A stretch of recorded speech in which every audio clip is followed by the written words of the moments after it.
मृत समुद्र, Hebrew yam हमला, हा इस्रायल व जॉर्डन यांच्या दरम्यान पसरलेला एक भूवेष्टित समुद्र आहे. भौगोलिक दृष्टीने हा समुद्र वस्तुतः तलाव प्रकारात मोडतो. 33.7 एवढी, म्हणजे सर्वसाधारण समुद्राच्या पाण्यापेक्षा 8.6 पट अधिक क्षारता असलेला हा समुद्र जगातील सर्वाधिक खारट जलाशयांमध्ये गणला जातो.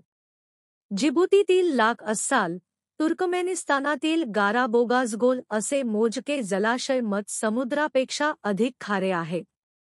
या क्षारतेमुळे एकपेशीय प्राण्यांशिवाय इतर कुठलाही जीव जिवंत राहू शकत नाही, त्यामुळे यास मृत समुद्र असे म्हणतात.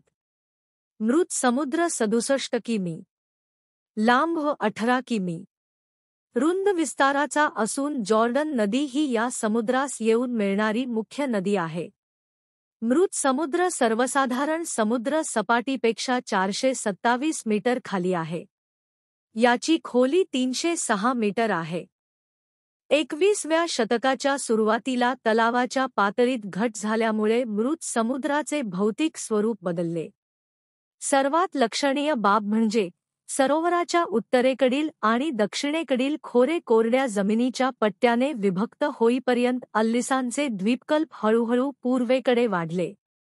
या व्यतिरिक्त दक्षिणेकडील खोरे अखेरीस डझनभर मोठ्या बाष्पीभवन तलावांमध्ये मीठ काढण्यासाठी विभागले गेले, म्हणून 21व्या शतकापर्यंत ते मूलतः पाण्याचे नैसर्गिक शरीर बनले नाही.